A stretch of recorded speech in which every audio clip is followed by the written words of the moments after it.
नमस्कार मंडळी, स्वागत आहे तुमचं पुन्हा एका नवीन ब्लॉगमध्ये.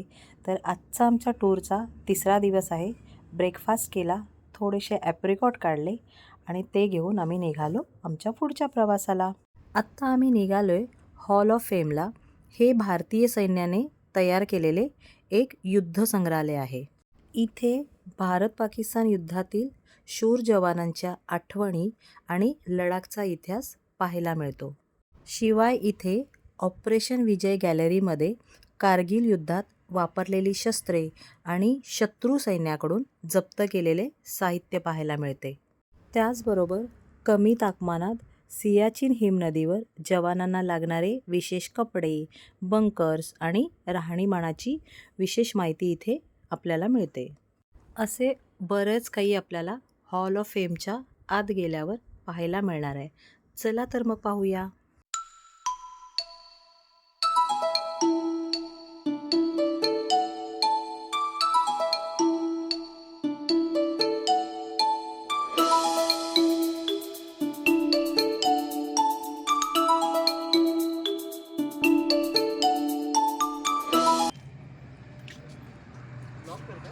हो, रेकॉर्डिंग आहे.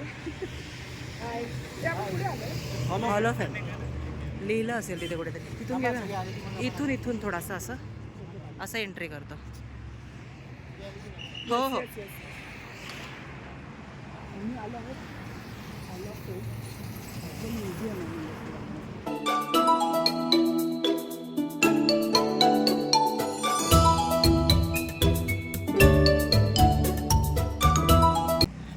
इथे सगळे आमचे मेंबर बसलेत आणि मग इथून एंट्री आहे.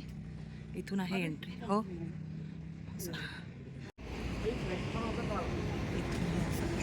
पूर्ण हे फूडपर्यंत हे असंच आहे.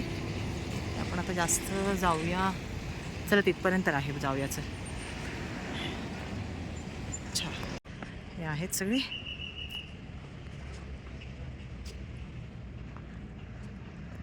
तर आपण आता आतून बघणार आहोत. पूर्ण हे फूडपर्यंत तसंच आहे बघा. तर आता चला आपण आतमध्ये जाऊन बघूया. आतमध्ये सगळ्या छोट्या छोट्या गोष्टी पण आहेत, त्या बघूया.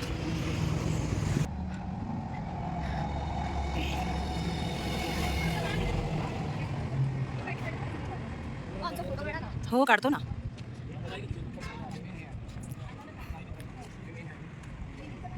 Good morning. आपका नाम? हे जे जवान आहेत ते आपल्याला आतमध्ये गेल्यावर कारगिल युद्धाची पूर्ण माहिती देणार आहेत.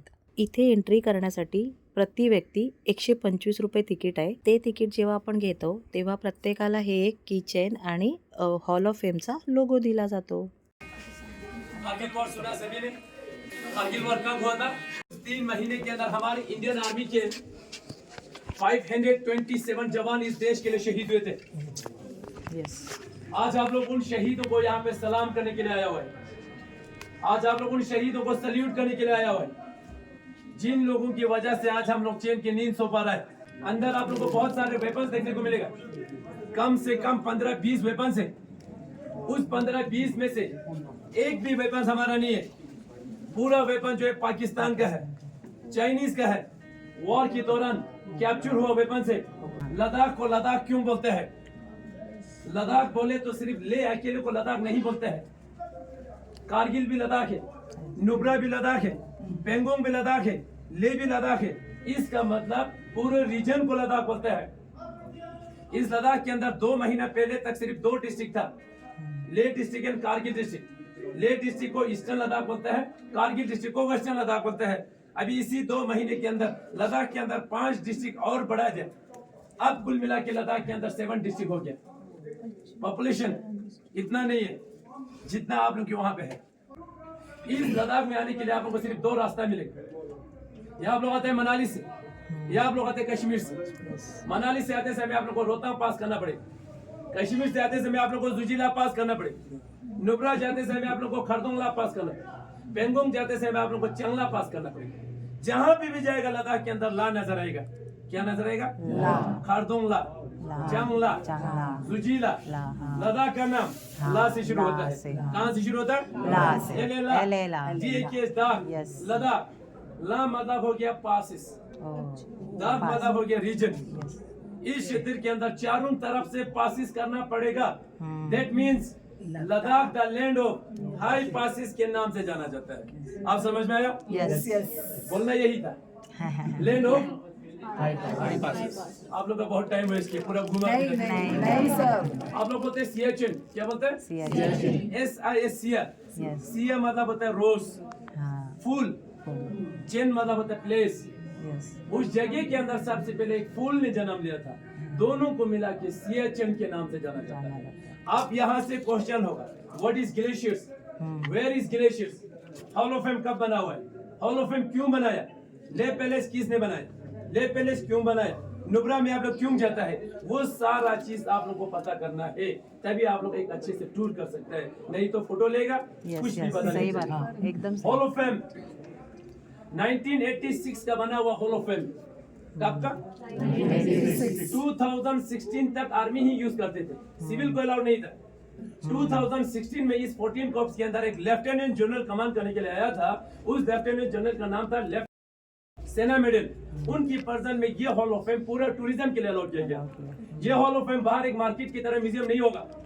1948 से लेके 2020 तक जितना भी वॉर हुआ था, उसके अंदर जितना भी शहीद हुए थे, पूरा वॉर पढ़ने को मिलेगा, पूरा शहीदों का नाम देखने को मिलेगा। उन शहीदों को सम्मान करने के लिए यह हॉल ऑफ फेम बना हुआ है। उसके बाद आप लोग के टूर में आता है ले पैलेस। जाके आया कोई? जो ले पैलेस देख के आया हाथ खड़ा कीजिए।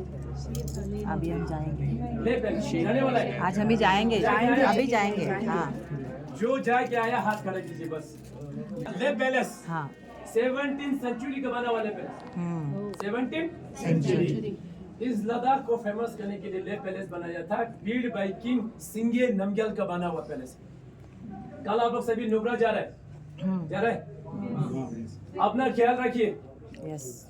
क्योंकि यहाँ पे गर्मी सर्दी से मतलब नहीं है, हाइट। एल्टीट्यूड है। किसी को ऑक्सीजन की कमी होगा, किसी को सिर दर्द हो सकता है, किसी को वॉमिटिंग हो सकता है।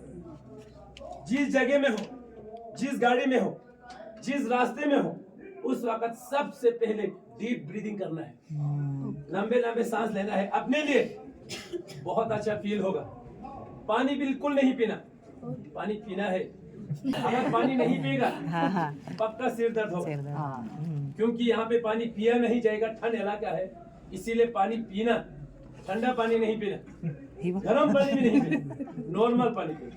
यस। कल आप लोग नुब्रा जाते समय गाड़ी में सो के नहीं जाना, गाड़ी में बातचीत करके जाना, एक दूसरे को एंगेज करके जाना, मेरे तरफ से अंताक्षरी खेलते जाना, सो के नहीं जाना। गाड़ी घुमा घुमा के लेके जाएगा, वॉमिट हो सकता है, सो के जाएगा, -0 डिग्री में पहुंचेगा, वहां पे सिर दर्द होगा। यहाँ पे बहुत गर्मी है, वहां पे माइनस होगा, तो इसीलिए सिर दर्द हो सकता है।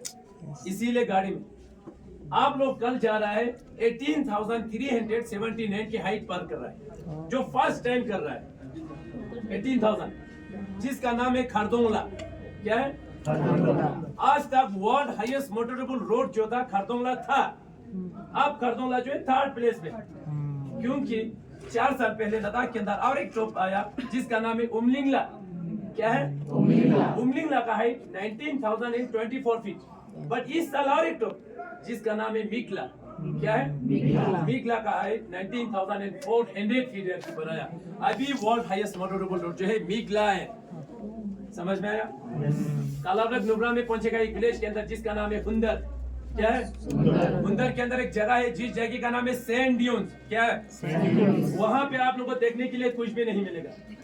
वहां पे आप लोगों को डबल हम कैमल देखने को मिलेगा, जिसका डबल हम, वहां पे राइडिंग कर सकते हैं। वहां से 90 किलोमीटर जाने के बाद आप लोग पहुंचेगा तुर्तुक। तुर्तुक के बाद 2 किलोमीटर जाने के बाद आएगा तेक्शी। तेक्शी के बाद फिर 3 किलोमीटर जाने के बाद आएगा थांग। थांग इज आवर लास्ट विलेज। वहां से पाकिस्तान बॉर्डर शुरू हो जाता है, जिसको हम बोलते हैं LOC। क्या बोलता है? LOC। अंदर नहीं घुसना, नहीं रहेगा। वहां तक आप लोग क्यों जाता है? वहां तक हम लोग इसलिए जाता है क्योंकि वो 4 विलेज समझने के लिए जाता है कि 71 से पहले पाकिस्तान क्या था। वो 4 विलेज पाकिस्तान सेटल थे 71 के दौरान वार करना। इसीलिए उसको समझने के लिए चाहते हैं। अभी आप सभी को मैं कारगिल वॉर ब्रीफिंग करूंगा, आप लोग कारगिल वॉर जोश के साथ सुन लेना। आप लोग में जोश है? किसी में जोश नहीं है? जोश है? देखते हैं आप लोग का जोश क्या है। आत्ता आपण जे ऐकलं ते ले आणि लडाखबद्दल थोडक्यात माहिती होती. यापुढे आपण कारगिलची थोडक्यात माहिती ऐकणार आहोत आणि ती ऐकताना ना लिटरली इथे ज्याच्या पण मनामध्ये देशभक्ती आहे, ज्याच्या पण मनामध्ये फौजींबद्दल आदर आहे, त्या प्रत्येकाच्या डोळ्यामध्ये अश्रू होते. चला तर मग ऐकूया आपल्या सैनिकांनी कारगिल युद्धामध्ये कशी कामगिरी केली ती. डालो इलाके के अंदर उसने वहां पे कुछ हरकत को देखा, वहां पे कुछ लोग हरकत कर रहे थे। पहले उसने देखा कि ये इंडियन आर्मी है कि पाकिस्तान आर्मी है। वहां पे उसने देखा लंबे चौड़े पठानी सूट में 8 से 10 लोग पत्थर से बंकर बना रहा था। उनको कंफर्म हुआ कि ये इंडियन आर्मी नहीं है, पाकिस्तान आर्मी है। इसीलिए फटाफट बटालिक बेस में आके इंडियन आर्मी को इंफॉर्मेशन दिया जाता है, सर मुंटू डालो इलाके के अंदर कुछ हरकत हो रहा है, आप लोग देख लेना बोल के इंडियन आर्मी फटाफट एक्टिवेट हो जाता है और वहां पे पेट्रोलिंग किया जाता है। उस पेट्रोलिंग कमांडर का नाम था कैप्टन सौरभ कालिया। क्या था? कैप्टन सौरभ कालिया। कैप्टन सौरभ कालिया के साथ 5-6 जवान इंडियन आर्मी द्वारा सबसे पहले यहां से पेट्रोलिंग के लिए भेजा तो जाता है 5-6 जवान, वहां से एक भी जवान वापस नहीं आया। पूरे का पूरा जवान वहां पे शहीद हो गया। इसीलिए फटाफट इंडियन एयरफोर्स द्वारा वहां पे एक ऑपरेशन लॉन्च किया जाता है। उस ऑपरेशन का नाम था ऑपरेशन सफेद सागर। ऑपरेशन सफेद सागर इसलिए नाम दिया गया क्योंकि ज्यादा हाइट होने की वजह से इंडियन आर्मी और इंडियन एयरफोर्स दोनों मिलकर उस ऑपरेशन को सक्सेसफुल बनाया। ऑपरेशन तो सक्सेसफुल हो गया मगर खालूबर 4812 के ऊपर हमारी 111 गोरखा राइफल का कैप्टन मनोज कुमार पांडे बहादुरी के साथ, ईमानदारी के साथ लड़ते लड़ते वहां पे वो शहीद हो गया। उनकी वीरता को देख के, उनकी बहादुरी को देख के भारत सरकार द्वारा उनको सबसे पहले परम वीर चक्र से सम्मानित किया गया। नेक्स्ट आता है द्रास के अंदर तोलोलिंग। क्या लिखा हुआ है? ये जो तोलोलिंग मेन था हमारे लिए बहुत ही इंपॉर्टेंट था। क्यों जरूरी था हमारे लिए तोलोलिंग? इतना क्योंकि श्रीनगर से आते समय ये जो रेड लाइन आ रहा है द्रास होते हुए कारगिल, कारगिल से होते हुए लेह लद्दाख तक, ये हमारा NH1 है, नेशनल हाईवे। तोलोलिंग के नीचे से आ रहा है, इसीलिए ये पाकिस्तान की निगरानी में था। अगर आज हम सबसे पहले तोलोलिंग को रिकैप्चर नहीं करते तो आज यहाँ पे कौन होते? ऐसा होने देते नहीं, ऐसा होने देते नहीं। ऐसा ना हो। तोलोलिंग को रिकैप्चर करने के लिए कैप्टन विजय थापर को टास्क दिया। कैप्टन विजय थापर बहादुरी के साथ, ईमानदारी के साथ तोलोलिंग को रिकैप्चर करने के बाद 22 साल की उम्र में यहाँ पे शहीद हो गया। जिसका द लास्ट पोस्ट आप लोग यहाँ पे जरूर पढ़िए। द लास्ट पोस्ट करके आप लोगों को प्राउड फील होगा, फख्र महसूस होगा। शहीद होने से 2 दिन पहले अपने पिताजी के नाम खत लिख के वो शहीद हुए। बाद में आप लोग अच्छे से पढ़ सकते हैं। उसके बाद पॉइंट 5140 को रिकैप्चर करने के लिए कैप्टन विक्रम बत्रा को टास्क दिया। आप सभी को मालूम होगा कैप्टन विक्रम बत्रा का दूसरा नाम भी है शेरशाह। के लिए आवाज बहुत कम होता है। कैप्टन विक्रम बत्रा को टास्क दिया था 5140 को रिकैप्चर करने के लिए और उसने किया भी बहादुरी के साथ। 5140 को रिकैप्चर करने के बाद दोबारा आगे एडवांस करते समय 2 गोली लगने के कारण कैप्टन विक्रम बत्रा वहां पे घायल हुआ। घायल होते ही अपने सीनियर ऑफिसर को यहाँ से चार्ट वर्ड का एक मैसेज भी पास किया जाता है। वो मैसेज क्या था? क्या था?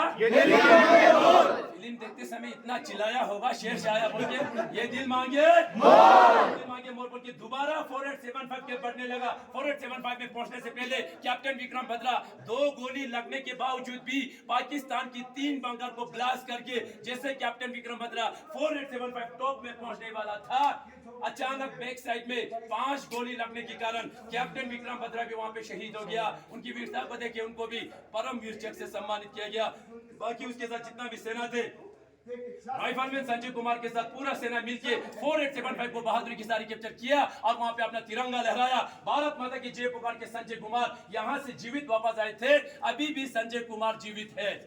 लास्ट में आते टाइगर हिल ज्यादा डोमिनेटेड होने के कारण इंडियन आर्मी को कम से कम 1 महीने का समय लग गया। टाइगर हिल को रिकैप्चर करने के लिए 18 ग्रेनेडियर को टास्क दिया था। आप लोगों ने नाम सुना होगा ग्रेनेडियर योगेंद्र सिंह। ग्रेनेडियर योगेंद्र सिंह के साथ जितना भी सेना थे टाइगर हिल को 1 महीने के अंदर पूरे का पूरा रिकैप्चर तो कर लिया, मगर योगेंद्र सिंह को टाइगर हिल के ऊपर पहुंचते पहुंचते कम से कम 17 गोली लगा उसको। वहां पे 17 गोली लगने के बावजूद भी किसी भी तरह रेंगते रेंगते जाके अपना तिरंगा वहां पे लहराया। भारत माता की जय पुकार के योगेंद्र सिंह 17 गोली लगने के बाद यहां से जीवित वापस आए थे, अभी भी जीवित है। लास्ट में थे कारगिल 5608 कब्जा ने माताज, ये भी पाकिस्तान ने ऑक्यूपाई करके रखा था। इंडियन नेवी द्वारा लास्ट में यहाँ पे ऑपरेशन लॉन्च किया गया। उस ऑपरेशन का नाम था ऑपरेशन तलवार। ये जो कारगिल वॉर 1999 एक्चुअल में शुरू होता बटालिक से 2 मई को, और कारगिल में आके 26 जुलाई को ये वॉर खत्म हो गया। कम से कम इंडियन आर्मी को 3 महीने का समय लग गया। पाकिस्तान ने जितना भी जगह जमीन पोस्ट ऑक्यूपाई करके रखा था, इंडियन आर्मी ने 3 महीने के अंदर पूरे का पूरा रिकैप्चर किया। पाकिस्तान को यहाँ से एक भी टुकड़ा लेके जाने नहीं दिया। इसीलिए हर साल 26 जुलाई को कारगिल विजय दिवस मनाते हैं। और इस दौरान इस देश की सुरक्षा करते करते उन माओं का 3 महीने के अंदर 527 जवान इस देश के लिए शहीद हुए और 1100 से ज्यादा यहाँ पे घायल हुए। Thank you. जय हिंद। आप सभी को मैंने यहाँ पे कारगिल वॉर का ब्रीफिंग किया। आप लोगों को अच्छे से समझ में आया? मैंने आप लोगों को यहाँ पे कारगिल वॉर 3 मिनट के अंदर ब्रीफिंग किया, जो कि बहुत ही कम होता है। 3 महीने को 3 मिनट के अंदर बोलना बहुत कम होता है। मैं आप लोगों को यहाँ पे फोर्स नहीं कर रहा हूँ, मैं आप लोगों को यहाँ पे जबरदस्ती नहीं कर रहा हूँ कि भारत माता को जोर से बोलिए, भारत माता को ऊंची आवाज में बोलिए। मैं आप सभी से विनती करता हूँ, इस भारत माता को हमेशा ऊंचा रखिए, क्योंकि मैं युद्ध देख के आया हूँ। दुश्मनों से जब लड़ते समय हमारे जवान शहीद होता है, तो सबसे पहले उसके मुंह में एक ही वर्ड आता है कि पुकार के वो लोग शहीद हो जाता है। उनको हम यहाँ पे सम्मान करने के लिए भारत माता की जय पुकारता है, उनको हम यहाँ पे सल्यूट करता है, माथा ठीक के सलाम करता है। अगर हम लोग इनको सम्मान नहीं करेगा तो यहाँ पे कोई सम्मान करने वाला नहीं है। पाकिस्तान अपने ही सैनिक को आइडेंटिफाई तक नहीं करता है, तो वो लोग हमारे जवानों को कभी भी सम्मान नहीं करेगा। आप लोग बाहर पहुंचेंगे, अभी जाएगा एग्जिट होते समय वॉर मेमोरियल बना हुआ है। उस वॉर मेमोरियल के अंदर 1897 शहीदों का नाम लिखा हुआ है। डेली उनकी आत्मा को शांति मिले, पूरा जाके वहां पे प्रे करता है। आर्मी वहां पे वेपन के साथ सलामी दिया जाता है। वहां पे अभी भी एक रीत जला के रखा हुआ है। वहां पे अभी भी आप लोगों को एक दिया जला के देखा होगा। वहां पे जाके सभी याद करते हैं। यहाँ पे हम लोग भारत माता के साथ उनको सलाम करते हैं। अगर हम लोग भी इनको सम्मान नहीं करेगा तो आप लोग सुन लेना, कैप्टन सौरभ काली के साथ 5-6 जवान इंडियन आर्मी द्वारा वहां से पेट्रोलिंग के लिए भेजा गया था। भेजा तो गया 5-6 जवान, एक भी जवान वापस नहीं आया। कहाँ गया वो 5-6 जवान? पाकिस्तान ने वहां से जिंदा बंदी बना के ले लिया और उन जवानों के साथ वो वाला हरकत किया जो हम कभी सोच भी नहीं सकते हैं। 5 जवानों को 3 दिन के अंदर गोली मार के शहीद किया। और छठा जो था हमारा कैप्टन सौरभ कालिया था। कैप्टन सौरभ कालिया को पाकिस्तान वालों ने 22 दिन जिंदा रखा, 22 दिन टॉर्चर किया। टॉर्चर करते समय सबसे पहले उसका दोनों आंखें निकाल दिया। वहां पे 10 दिन के अंदर उसका जिंदा 10 नाखून निकाल दिया। उसकी कान में इतना बड़ा रोड लाल करके यहाँ निकाल के उसकी बॉडी को 8 पीसेस बना के यहाँ पे भेजा जाता है। हम उन शहीदों को यहाँ पे सलाम करने के लिए आया हुआ है। अभी आप लोगों ने नाम सुना कैप्टन विजय थापर, 22 साल की उम्र में शहीद हुआ था। कितना उम्र होते 22 साल, इतना ही छोटा। फर्स्ट पोस्टिंग कारगिल के अंदर युद्ध लड़ने के लिए उस बंदे को पता चला मैं इसी युद्ध के दौरान शहीद हो जाऊंगा। इसीलिए उसने अपने पापा के नाम 3 दिन पहले एक इमोशनल लेटर छोड़ के गया था। वो लेटर अभी भी हमारे पास है, बट वो जवान हमारे बीच में नहीं है। एक जवान शहीद होने से पहले अपने माता पिता के नाम क्या खत लिख के गया, आप लोग अच्छे से सुन लेना। Dearest Papa, Mama, Badi Gangrami, by the time you get this letter, I will be observing you all from the sky, enjoying the hospitality of Apsaras. I have no regrets. In fact, even if I become a human again, I will join the army and fight for my nation. If you can, please come and see where the Indian army fight for your tomorrow. As far as this unit is concerned, the new job should be taught about this sacrifice. I hope my photo will be kept in the Alpha Kamni Mandir with Karni Mata के साथ उसका photo लगाने के लिए बता रहा है। Whatever organ can be should be taken done. उसका जितना भी organ जो था उसने पहले ही पूरा donate कर दिया। Contribute some money to orphanage and keep on giving 50 rupees to Roxana per month and meet Yogi Baba. Papa you should feel proud, mama so should you meet. उनके गर्लफ्रेंड भी थे, उसे वो बहुत प्यार करते थे। आई लव हर बोल के उस लेटर के अंदर लिखा हुआ है। उसका नाम वहां से हटाया गया है। मम्मी को बता रहा है अब आखिरी बार जाके उनसे जरूर मिलना बोल के। लास्ट में उसने एक अच्छा सेंटेंस लिखा हुआ है, forgive me for everything wrong I did. अब वो 22 साल की उम्र में क्या गलती कर सकता है? 22 साल की उम्र में उसका जीवन स्टार्ट था। 22 साल की उम्र में वो इस देश के लिए हमारे लिए लड़ के वहां पे वो शहीद हुए। उन शहीदों का हम यहाँ पे सलाम करने के लिए आया हुआ है। आप लोग कहीं भी जाता है उनको सम्मान कीजिए, उनको रेस्पेक्ट कीजिए।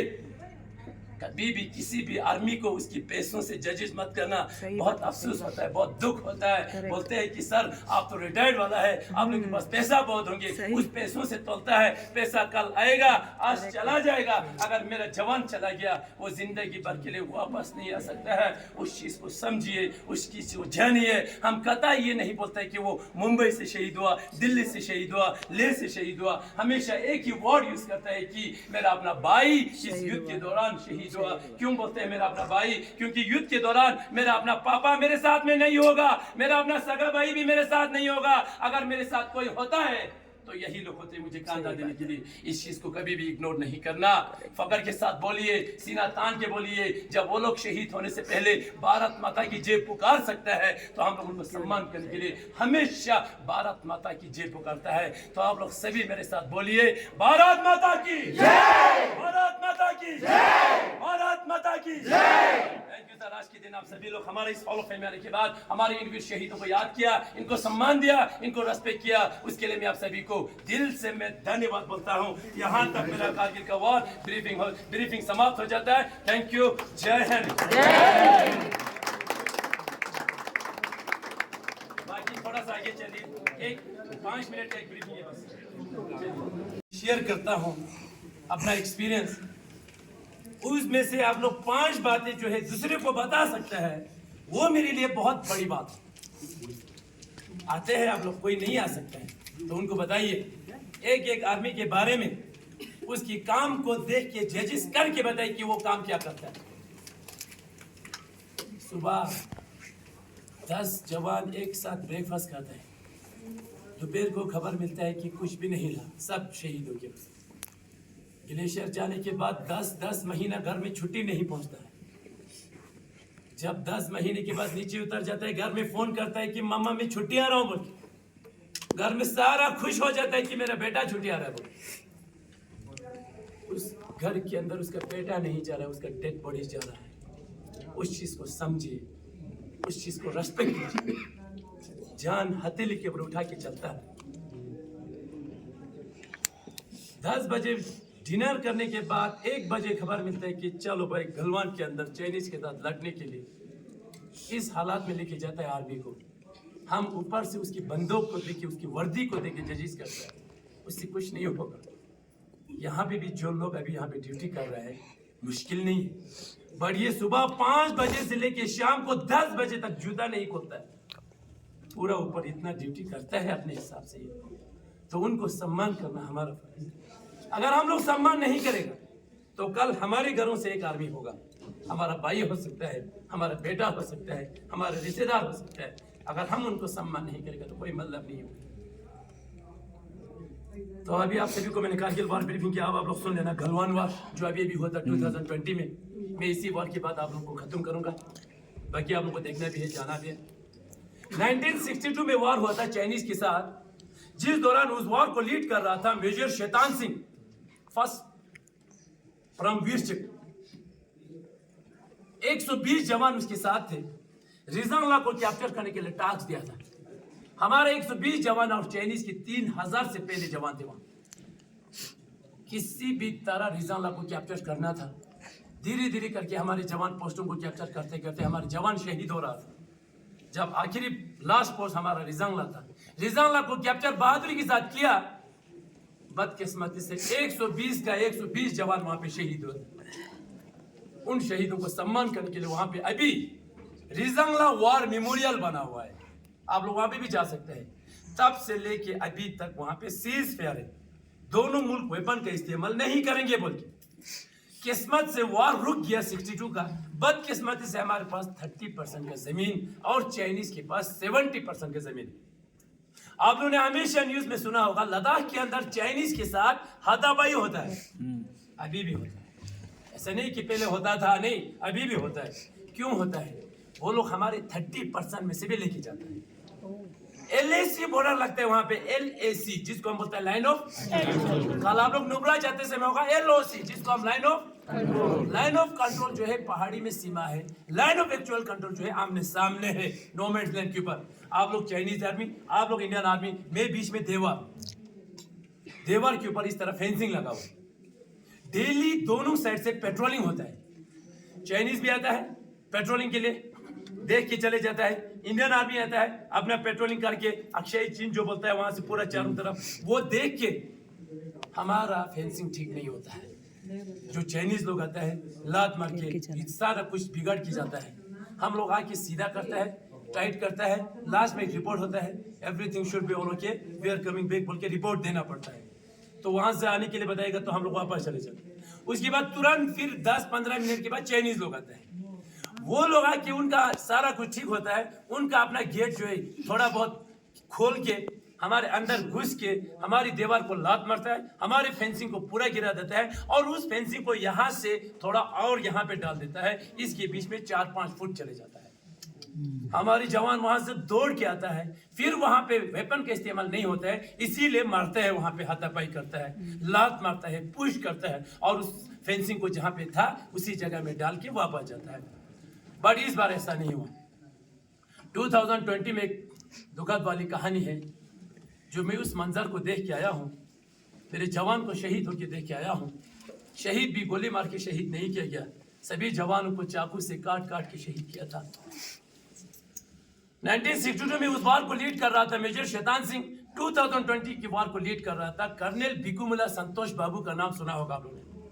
संतोष बाबू 16 बिहार में कमांड करते थे। बिहार एक यूनिट है, रेजिमेंट है, उस यूनिट का वो सीओ था जिसको हम बोलते हैं कमांडिंग ऑफिसर। 20 जवान को लेके पेट्रोलिंग के लिए गया था। जाते समय जो टेढ़ा मेढ़ा था उसको ठीक करके लास्ट तक जाके वापस आ रहे थे, अचानक हमारे 20 जवान को चाइनीज के 300 जवान मिलकर घेर लिया।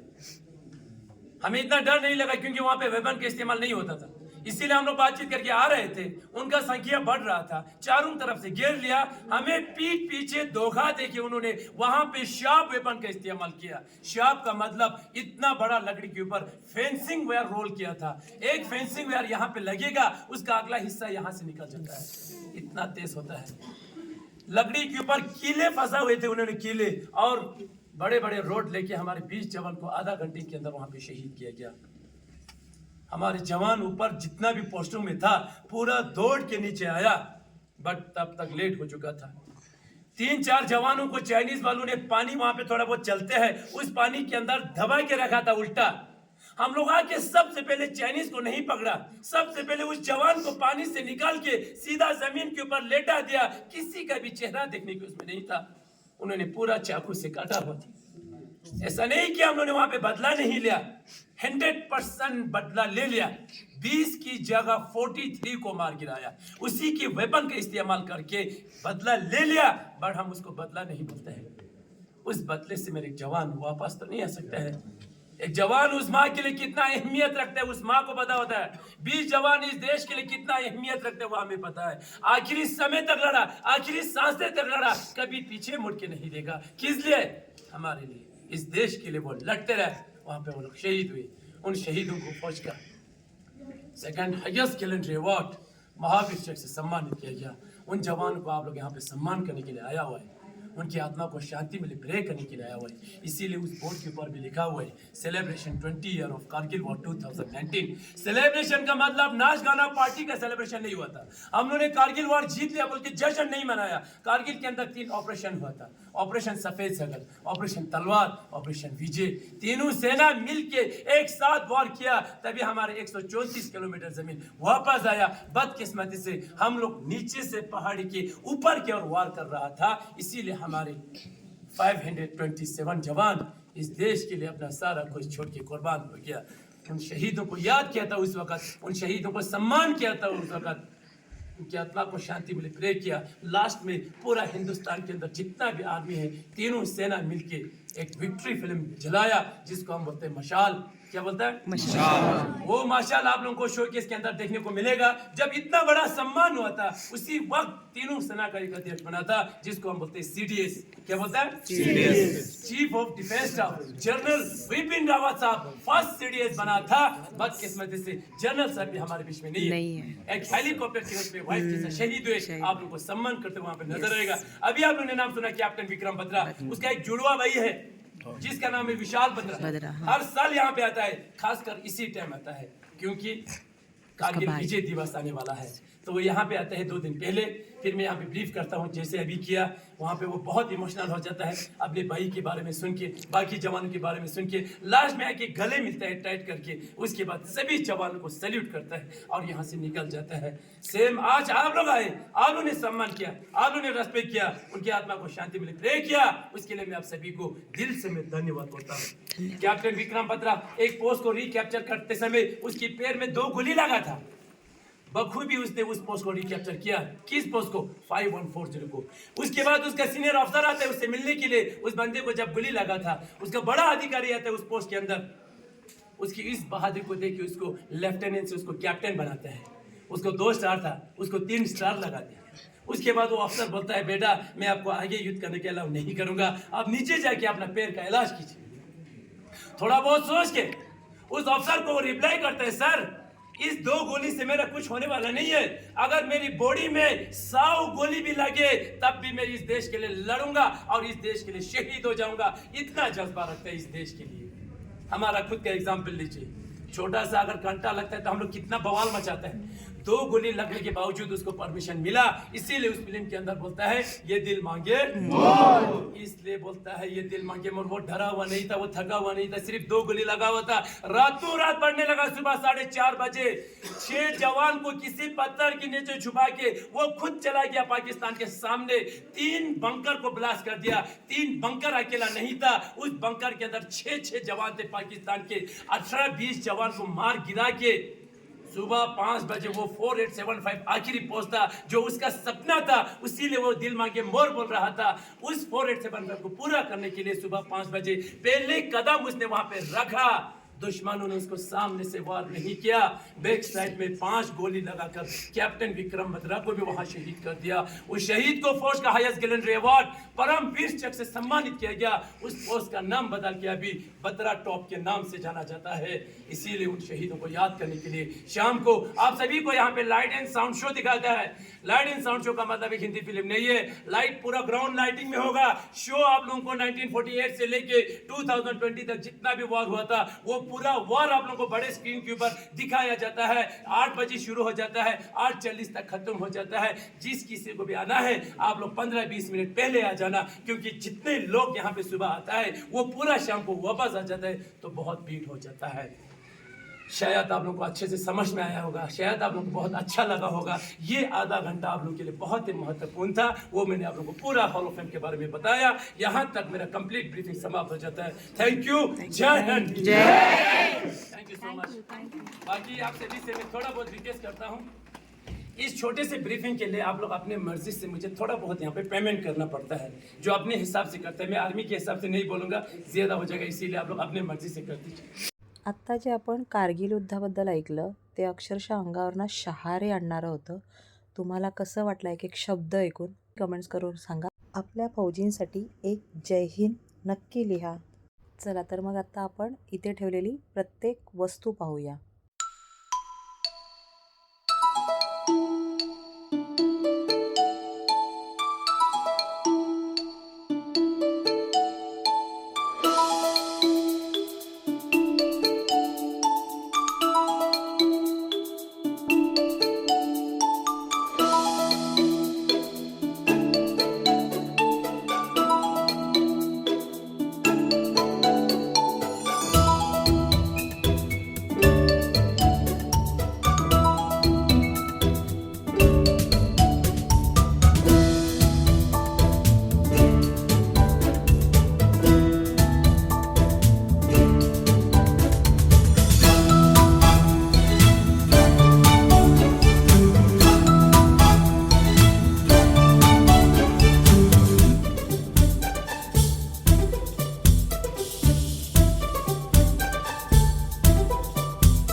आतमध्ये जे आहे ते दाखवते.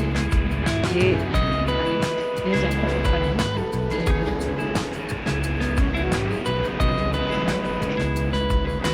बरेच आहे.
सैनिकांनी आपल्या प्राणांचे बलिदान दिले त्या सैनिकांना आदरांजली वाहते.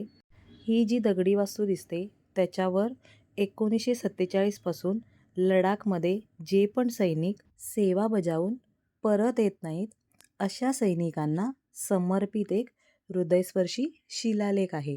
आणि हा जो दिवा आहे तो 24 तास इथे असाच तेवत असतो. तुम्हाला पण कारगिल युद्धाचा अनुभव घ्यायचा असेल तर इथे या वास्तूला एकदा नक्की भेट द्या. अगदी याच्या बाजूलाच इथे हा कॅफे आहे. हे आपण काय बोलताय पहिलेच विचारायला लागेल आपण. ये जाऊन इकडे येते मी.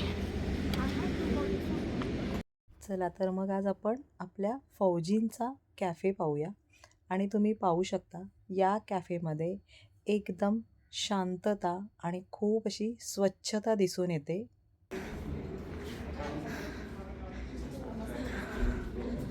आहे कॅफे. मी इथे मॅगी घेतले, प्लेन मॅगी आणि चहा घेतलाय. तो घेते आणि माझ्या पुढच्या प्रवासाला निघते. काय मग छान आहे की नाही कॅफे? आणि हे जे तुम्ही बघताय हे इथे आपल्यासारखे असे बरेच जण येतात ज्यांना आपल्या भावना व्यक्त करायच्या असतात. ते इथे असे मेसेज देऊन जातात. ते इथे लावलेले आहेत. खूप छान वाटलं आज या हॉल ऑफ फेमला भेट देऊन. चला तर मग आता मी जाते. हे इथे पार्किंग आहे, तिथे आमची गाडी पार्क केलेली आहे.